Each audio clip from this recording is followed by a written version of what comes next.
My name is Elowen Pierce. I am 32 years old, and I still remember how every sound in the conference room seemed to amplify when my boss Nathaniel pointed at me. Everyone here is valuable to this company, except the failure in marketing.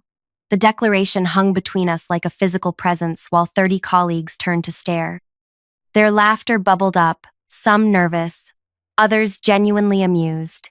Each chuckle another needle under my skin. 5 years I'd given to this company. 5 years of arriving before the morning light touched the windows and leaving when security did their final rounds. I sat motionless, my professional smile frozen in place as Nathaniel continued discussing quarterly projections as if he hadn't just publicly decimated me. The presentation slides blurred before my eyes, but I refused to blink. Blinking meant tears, and I wouldn't give him that satisfaction, not when I'd already given him everything else. Before I tell you what happened next, could you please take a moment to think about a time when someone took credit for your hard work, or when you were made to feel small in front of others? I'm asking because what I'm about to share isn't just my story. It's about what happens when people underestimate those they step on to climb higher. What you're about to hear changed not just my career, but my understanding of power itself. I never planned to work at Altitude Marketing Solutions. Fresh out of business school with a marketing degree and ambitious dreams, I'd aimed for the creative agencies downtown. But when the economy took a downward turn, I grabbed the first offer that came my way, a junior marketing position at a mid-sized firm with a decent client roster and promises of growth. My first impression of Nathaniel Crawford wasn't negative. As the marketing director, he had an easy confidence that bordered on charm. He wore tailored suits, quoted business books in meetings, and had an impressive way of making CEOs feel understood. "We're building something special here," he told me during my interview, leaning forward with practiced sincerity. "I need people who understand that success comes from sacrifice." I believed him. So much that for the first 2 years, I accepted every assignment, volunteered for weekend work, and crafted presentations he would deliver without mentioning my contribution. "You'll get your time," he'd say, patting my shoulder as he walked away with my research notes. This is how careers are built. The truth revealed itself slowly. First came the client meeting where I noticed Nathaniel presenting my strategy word for word, including the personal anecdote I'd written as an icebreaker. Then the company newsletter highlighting his innovative approach that I'd spent 3 weeks developing. But the real awakening came during the Westridge project. Westridge Technologies was a potential client that could double our annual revenue. Their CFO, Imogen Halsey, was notoriously difficult to impress. For months, Nathaniel had tried to secure a meeting without success. "It's impossible," he complained during a staff meeting. "They don't return calls and their gatekeepers are impenetrable." That evening, I stayed late, researching Imogen. I discovered she volunteered at a literacy program near our office. The next week, I signed up as a volunteer too. We sorted books side by side for 3 hours before business came up naturally in conversation. "You're with Altitude?" she asked, surprised. "Your firm has been persistent." "We believe in what you're building," I said simply. "But I understand if we're not the right fit." She studied me. "Your director, Crawford. He's quite confident in your pitch emails." "Confidence has its place," I answered carefully, "but I prefer listening first." 2 days later, Imogen requested a meeting, specifically asking that I attend. When I told Nathaniel, his face brightened with triumph. "I knew persistence would pay off," he said, already mentally counting the commission. "I'll handle the presentation. You can take notes." The meeting went brilliantly because Imogen directed her questions to me. Whenever Nathaniel tried to dominate, she politely redirected. By the end, she requested that I be her direct contact. Nathaniel agreed enthusiastically in the room. In the elevator afterward, his demeanor changed. "What did you do?" he demanded. "How do you know her?" I explained about the volunteer work. That's practically stalking," he sputtered. "It's unprofessional." "It's relationship building," I corrected, and it worked. The next day, Nathaniel informed me that, after consideration, he would remain Westridge's primary contact. "It makes more sense hierarchically," he explained. "You understand." I did understand. I understood perfectly. That night, I made a decision. I created a separate contact list, my personal email, my cell phone number, and began quietly providing it to key clients. For after-hours emergencies, I explained, sometimes approvals can't wait for morning. They were grateful, and they used it, not just for emergencies, but for questions, concerns, weekend thoughts, and middle-of-the-night worries. Over the next 3 years, I built a shadow network of relationships. When clients called the office, they worked with Nathaniel. When they needed actual solutions, they texted me. I answered emails at midnight, delivered last-minute changes before dawn, and remembered their children's names and school achievements. To Nathaniel and upper management, I was the adequate but unexceptional marketing coordinator who handled administrative tasks. To our clients, I was the indispensable problem solver who made their lives easier. The company systems showed Nathaniel as the account manager for our top 20 clients. Reality told a different story. 17 of those clients had my personal phone number on speed dial. 15 had never spoken to Nathaniel without me present in over a year. 12 had explicitly told me they worked with Altitude because of my service. All while Nathaniel received performance bonuses for exceptional client retention. I wasn't the only victim of his credit stealing. My colleague Dario created an award-winning campaign that Nathaniel presented as his brainchild at an industry conference. Priya developed a digital analytics system that Nathaniel showcased to the board as evidence of his technical innovation. Vihan's crisis management strategy for a difficult client became another chapter in Appling's system, Nathaniel's self-mythology. We commiserated after hours, these talented people whose work fueled someone else's reputation. But we needed our jobs, needed the references, needed the health insurance and steady paychecks. So we endured. Until that quarterly meeting. The humiliation wasn't random. Earlier that week, we had lost a potential client, the only presentation I hadn't helped Nathaniel prepare because I was managing a crisis for our largest account. The potential client had asked technical questions Nathaniel couldn't answer. Rather than admit his knowledge gap, he'd made promises our team couldn't fulfill. When I learned about these promises, I sent a private email suggesting we clarify our capabilities before contracts were signed. The client ultimately went with a competitor, citing concerns about transparency. Nathaniel needed a scapegoat. I became the failure in marketing. As my colleagues' laughter faded and Nathaniel continued his presentation, something crystallized within me. Not rage, something colder and more focused.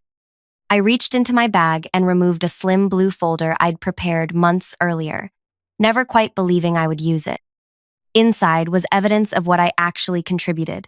Emails from clients praising my work, texts requesting my help specifically, and most damning written statements from our top accounts confirming they worked with Altitude because of their relationship with me.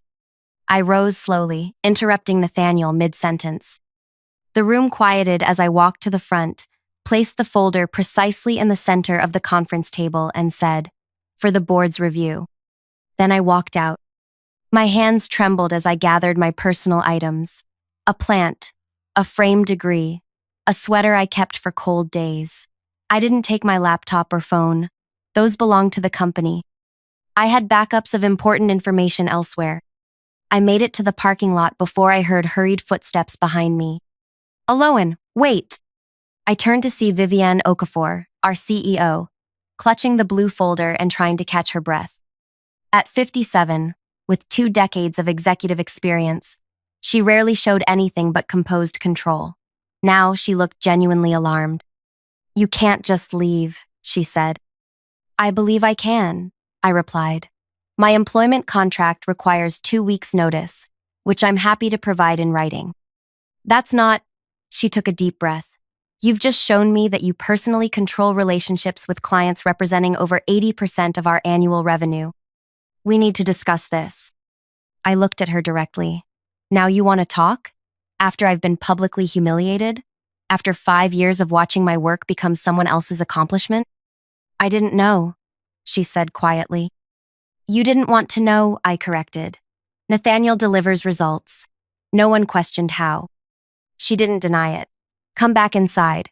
Not to the meeting, to my office. Please. I considered walking away. Part of me wanted the satisfaction of leaving them to discover just how dependent they'd become on someone they'd undervalued for years. But the wiser part knew that scorched earth rarely grows new opportunities. 30 minutes, I agreed.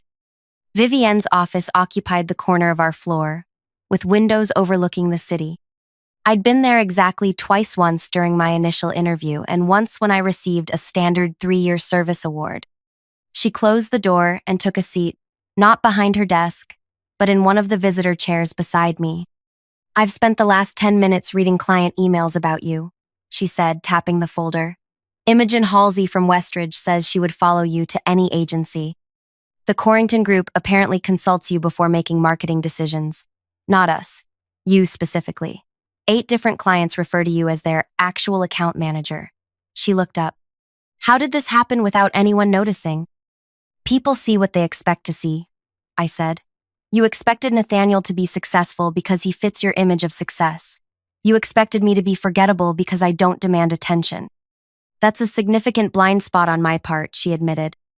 It's a common one. Vivienne studied me with new interest. What do you want, Elowen? A promotion? Nathaniel's job? Name it. I hadn't prepared for this question. I'd imagined walking away, perhaps with a settlement agreement to keep client information confidential. I hadn't considered that I might be given a choice. I want recognition, I said finally. Not just for me. For everyone whose work builds this company while others take credit. I want a client service model that values relationships over personalities. I want transparency in who actually handles accounts and compensation that reflects that reality. That's ambitious, she noted. So is controlling 85% of your client relationships while being called a failure in marketing, I countered. She acknowledged this with a slight nod. What specifically would this restructuring look like? For the next 20 minutes, I outlined a vision I hadn't realized I'd been developing for years. Account teams with clearly defined roles and visible contributions. Compensation tied directly to client feedback and retention. Internal systems that tracked actual client interactions rather than title-based assumptions. And Nathaniel? She asked when I finished. That depends on whether he's willing to work within a system based on accountability rather than appearance, I said. Vivienne was silent for a long moment. The board meeting is next week. I'd like you to formally present this restructuring proposal. She held up a hand as I started to object. Not as a negotiation for your continued employment. As the new director of client relationships, a position reporting directly to me. And my current position? We'll need to fill that, unless you have someone in mind who could handle marketing coordination under your leadership. The image of Nathaniel relegated to administrative support flashed through my mind. It had a certain poetic justice. I'll think about it, I said. 1 week, Vivienne agreed. No announcements until after the board meeting. In the meantime, she hesitated. How do we handle the situation downstairs? I considered this. Tell them I've taken the rest of the day for personal reasons. Nothing more until decisions are finalized. She stood, extending her hand. Thank you for not simply walking away, Elowen. It would have been justified but devastating for the company. I shook her hand. I'm not doing it for the company. I'm doing it for the people who deserve better. Walking out of the building for the second time that day felt different. The weight of decision now rested with me, not with those who had underestimated me for years. If you're enjoying this story so far, please take a moment to like this video and subscribe to our channel. Click the bell icon for notifications because the revenge that's coming next is something you won't want to miss. Every like helps others find this story too, especially those who might need to hear that sometimes the quietest person in the room is the one you should worry about most. The 7 days that followed were strangely quiet. I returned to work the next morning to find curious glances but no direct questions. Nathaniel avoided me entirely. Whether from embarrassment or strategy, I couldn't tell. I performed my usual tasks while mentally preparing for the board presentation that would either transform the company or end my time there. On the 3rd day, Dario caught me alone in the break room. What happened after you walked out? He asked, keeping his voice low. Everyone's talking, but nobody knows anything. Nothing's decided yet, I answered truthfully. He studied me for a moment. Whatever you're planning, I'm with you. We all are. Me, Priya, Vihan, everyone who's watched their work becomes someone else's victory lap. His support touched me more than I expected. Thank you. That means more than you know. At home each night, I refined my presentation, anticipating every possible objection. I created financial projections showing how my proposed restructuring would increase retention rates and expand existing accounts. I documented case studies of similar models in other industries. I prepared responses to the inevitable concerns about disrupting established client relationships. But my most important preparation had nothing to do with slideshows or spreadsheets. It involved personal calls to our top 15 clients, explaining that changes might be coming and gauging their reactions. Without exception, they expressed the same sentiment. They wanted to continue working with me, regardless of my title or the company structure. The night before the board meeting, Vivienne called me. "Are you ready?" she asked without preamble. "Yes," I said simply. "Nathaniel requested to make a counter-presentation," she informed me. I approved it. My stomach tightened. "I see. This isn't a competition, Elowen. The board needs all perspectives to make an informed decision." "Of course," I agreed, though we both knew that's exactly what it was, a competition for the future direction of the company. "One more thing," she added. "I haven't shared the client statements with the board yet. I wanted you to present that evidence yourself." I thanked her and hung up, wondering if her decision was fairness or strategy. Either way, tomorrow would change everything. The boardroom of Altitude Marketing Solutions occupied the top floor, with windows overlooking the city skyline. 10 people sat around a gleaming table, 8 board members, plus Vivienne and the company legal counsel. Nathaniel was already there when I arrived, his expression unreadable. Vivienne made brief introductions, then turned to me. "Ms. Pierce has proposed a restructuring of our client service model. Given her unique perspective on our client relationships, the board has agreed to hear her proposal." I connected my laptop to the presentation system, took a deep breath, and began. For the past 5 years, I've observed a fundamental disconnect between how we present ourselves to clients and how we actually serve them. I started. This disconnect creates vulnerability in our business model and undervalues our most important asset, the relationships that drive client retention. For the next 20 minutes, I outlined my vision. I described how account managers actually functioned versus how they were recognized. I presented data showing correlation between client satisfaction and their access to consistent support personnel regardless of those personnel's titles. I demonstrated how our current system created bottlenecks, miscommunication, and unnecessary hierarchy. Then came the moment of truth. To illustrate the reality of our current client relationships, I've provided each of you with a folder containing communications between myself and our top 20 clients over the past year.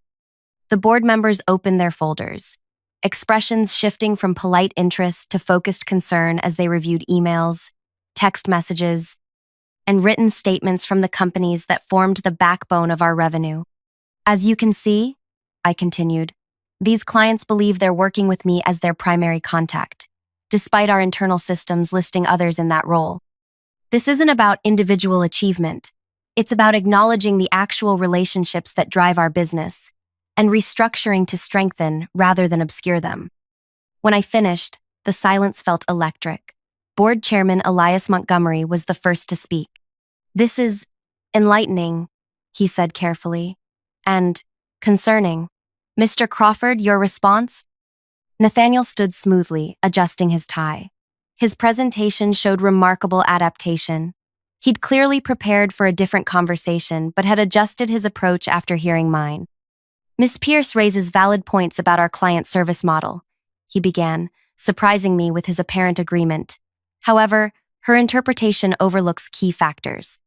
He clicked to his first slide, a chart showing client acquisition rates. "While relationship management is important, acquisition drives growth. Our current structure allows specialized roles, visionaries who bring clients in, and support staff who maintain day-to-day communication." The distinction wasn't subtle. In his framework, he was the visionary, and I was merely support staff. "Furthermore," he continued, Restructuring creates unnecessary risk. Clients value stability. They appreciate knowing a director oversees their account, even if they sometimes communicate with coordinators for routine matters. His presentation continued in this vein, acknowledging my points while reframing them to preserve the hierarchy that benefited him. It was skillfully done, and I could see several board members nodding along. When he finished, Chairman Montgomery thanked us both and asked us to wait outside while the board deliberated. In the hallway, Nathaniel and I stood awkwardly distanced from each other.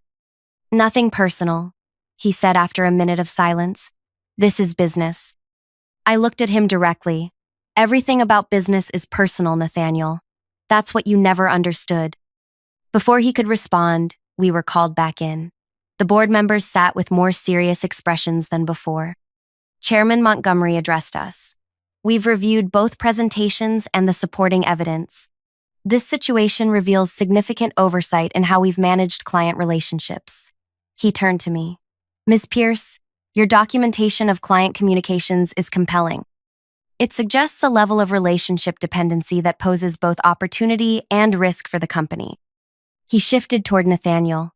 "Mr. Crawford, your points about stability and specialized roles have merit, but cannot outweigh the reality of who our clients actually trust with their business." Vivienne took over. "The board has approved a modified version of Ms. Pierce's restructuring proposal, effective immediately. We'll create a new client relationship department under Elowen's direction, with transparent attribution of account responsibilities and compensation adjusted accordingly." I maintained my professional composure, but inside, validation surged through me. "Additionally," she continued, "we're implementing a full audit of all client accounts to accurately document who manages each relationship. This will require a temporary reassignment of some personnel until the audit is complete." She turned to Nathaniel. "Mr. Crawford, your experience in presentation and acquisition remains valuable. You'll transition to new business development, focusing exclusively on bringing in new clients. Once acquired, these accounts will transition to the client relationship department for ongoing management." The demotion was tactfully presented but unmistakable. Nathaniel would no longer control existing accounts or take credit for others' relationship management. His face remained impassive, but a muscle twitched near his jaw. "The board expects full cooperation during this transition," Chairman Montgomery added, his tone making clear this wasn't a request. "We'll reconvene in 90 days to assess progress." Outside the boardroom, Vivienne pulled me aside. "We need to announce this today. The whole company should hear it directly from leadership rather than through gossip." 2 hours later, the entire staff gathered in our largest conference room. Curiosity and tension filled the air company-wide meetings. Without prior notice usually meant layoffs or major announcements. Vivienne explained the restructuring with practiced executive clarity, presenting it as strategic evolution rather than correction of a flawed system.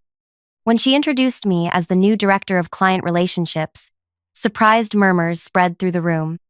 "Additionally," she continued, "we're establishing a team structure that properly recognizes contributions to client retention.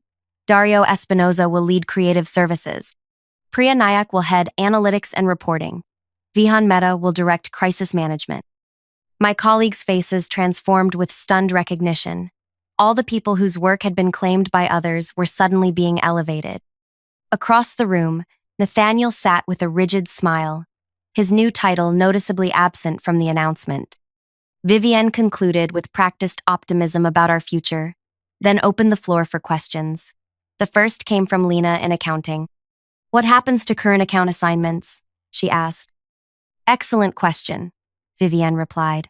"Over the next 2 weeks, Ms. Pierce will conduct a comprehensive review of all client relationships to determine who actually maintains each account.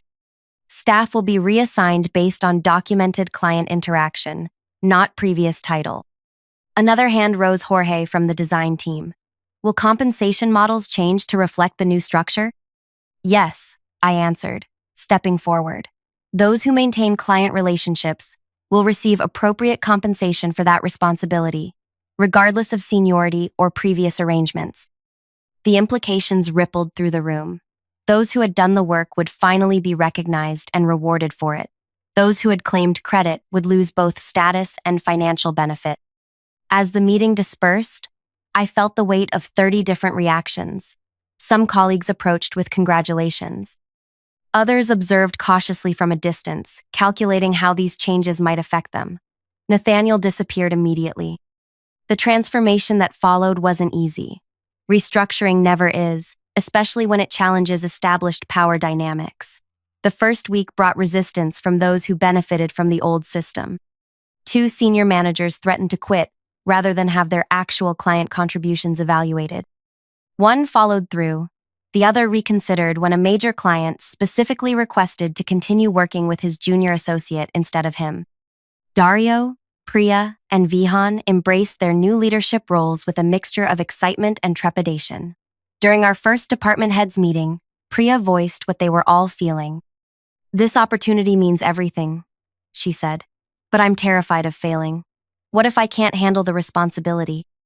"You've already been handling it," I reminded her. "The only difference is now you'll get credit for it." Nathaniel's adjustment proved most difficult. New business development isolated him from existing clients and required skills he'd claimed to have but had actually delegated. Without a team to generate ideas or prepare materials, his performance quickly revealed the gaps between his reputation and his capabilities. 3 weeks after the restructuring, he appeared at my office door. "Do you have a minute?" he asked, his confident demeanor noticeably diminished. I gestured to the chair across from my desk, the same desk that had been his before our offices were reassigned. "This isn't working," he said without preamble. "I need support staff for new business development." "Everyone needs support," I acknowledged. "That's why we're building collaborative teams rather than hierarchies. I can't create presentations like your people do. I can't generate the analytics Priya provides. Without that material, I can't land new accounts." I studied him, recognizing the unfamiliar territory he found himself in, actually needing to acknowledge others' value. "You're right," I said. "No one person can do everything this business requires. That's the entire point of our restructuring." "So, you'll assign someone to prepare my materials?" "No, but I'll have our teams collaborate with you, with proper credit for their contributions. You bring valuable skills in presentation and relationship initiation. We need those skills, just as you need the support of people with different talents." He seemed about to argue, then deflated slightly. "Fine. When can we start?" "We already have. Check your email. You're included in tomorrow's creative brief for the laden pitch. Your role is clearly defined, as is everyone else's." After he left, I sat quietly, absorbing the reality of our reversed positions. There was satisfaction in it, certainly, but something else too, the recognition that true success would come not from his diminishment, but from creating a system where everyone's contributions were valued appropriately. The client audit confirmed what I already knew. Most of our major accounts maintained relationships with staff members who received little recognition for their role. We restructured accordingly, with compensation adjustments that caused our CFO visible distress, until I demonstrated how improved retention rates would offset the increased costs. 2 months into the new structure, results began speaking for themselves. Client satisfaction scores increased by 22%. Staff turnover dropped dramatically. 3 clients who had been considering other agencies recommitted to extended contracts. Most surprisingly, after his initial struggle, Nathaniel began finding his proper place. Without the pressure to appear omniscient, he focused on the relationship initiation he actually excelled at. His first successful acquisition under the new system was noteworthy not for its size but for his acknowledgement of the team that helped secure it. "I couldn't have done this without Dario's creative direction and Priya's market analysis," he said during the announcement, words I never expected to hear from him. At the 90-day board review, Vivienne presented numbers that exceeded even my optimistic projections. Chairman Montgomery nodded with satisfaction. "It appears transparency suits us," he remarked. "The question now is sustainability. Can this model continue to function as we grow?" "That's our next challenge." I agreed. We're documenting every process and relationship dynamic to create scalable systems. The core principle remains the same, recognizing the actual work rather than the perception of work. "And what about you, Miss Pierce? another board member asked. Are you satisfied with the outcome of your initiative? The question gave me pause. Was I satisfied? The restructuring had given me the recognition and authority I'd earned. It had elevated deserving colleagues and created a more equitable system. But satisfaction implied an endpoint, and I was just beginning. I'm encouraged, I answered carefully. But true success isn't measured in 90 days. It's measured in the culture we create going forward. Later that evening, as I was preparing to leave, Vivienne stopped by my office. The board is impressed, she said, particularly with how you've handled Nathaniel. They expected you to push him out. That was never my goal, I replied. Removing him wouldn't solve the underlying problem. She leaned against the doorframe. No, but it might have felt satisfying. I smiled slightly. More satisfying is watching him learn to succeed within a fair system rather than at others' expense. That's unusually gracious.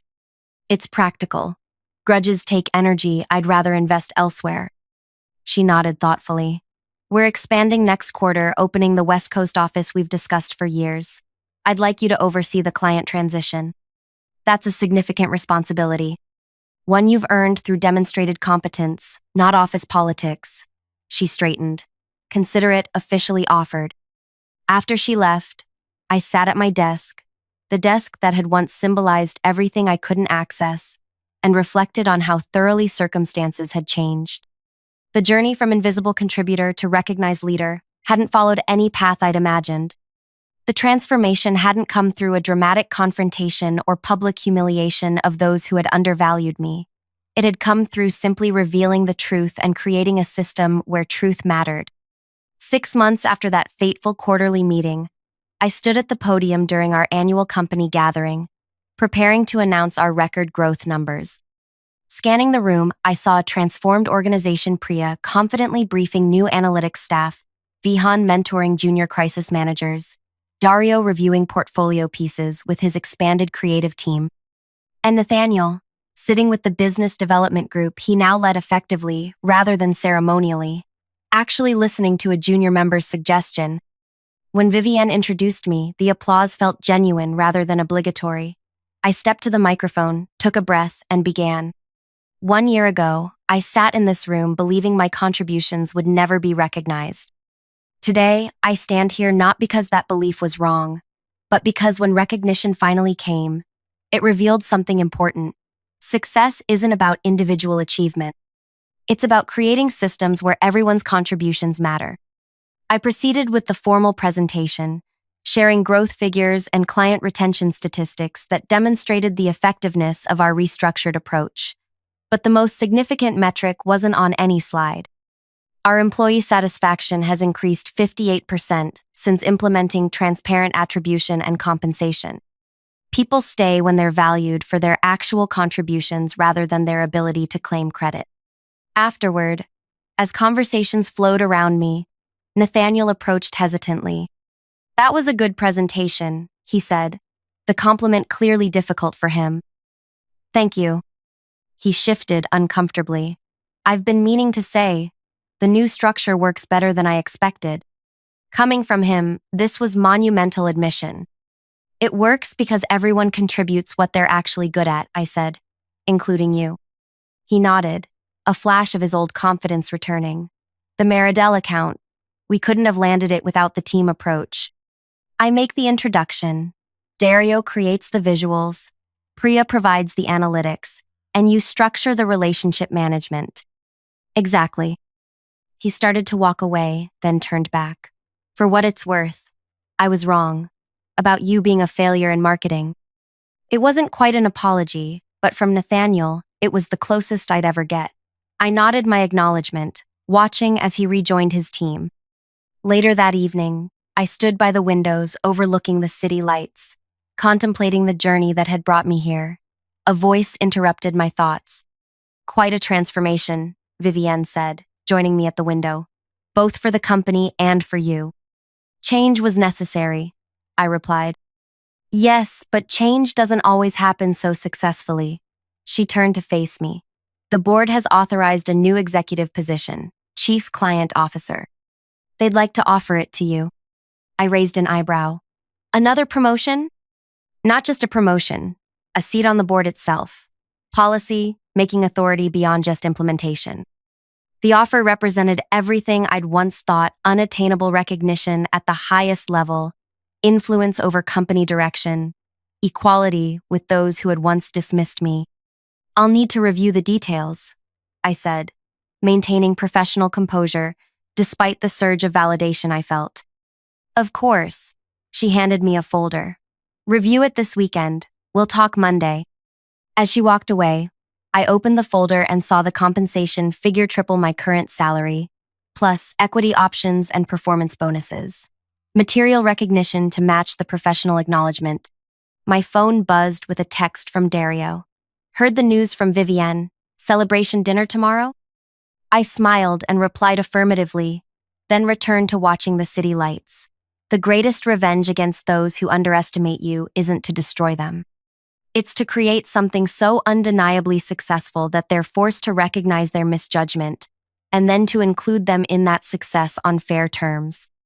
The company flourished not because I won and Nathaniel lost, but because we created a system where winning wasn't zero-sum, where credit went where it belonged, where value was measured by contribution rather than position. If you've ever been underestimated, overlooked, or had your work claimed by someone else, I hope this story resonates with you. The path to recognition isn't always confrontation. Sometimes it's about quietly documenting your value until the evidence becomes undeniable. It's about building authentic relationships that matter more than organizational charts. Have you experienced something similar in your workplace? Or found a way to claim recognition for your contributions? Share your story in the comments below. Your experience might be exactly what someone else needs to hear right now. Don't forget to subscribe for more real stories about workplace dynamics and professional growth, because sometimes the most powerful thing we can do is simply recognize ourselves, even when others don't.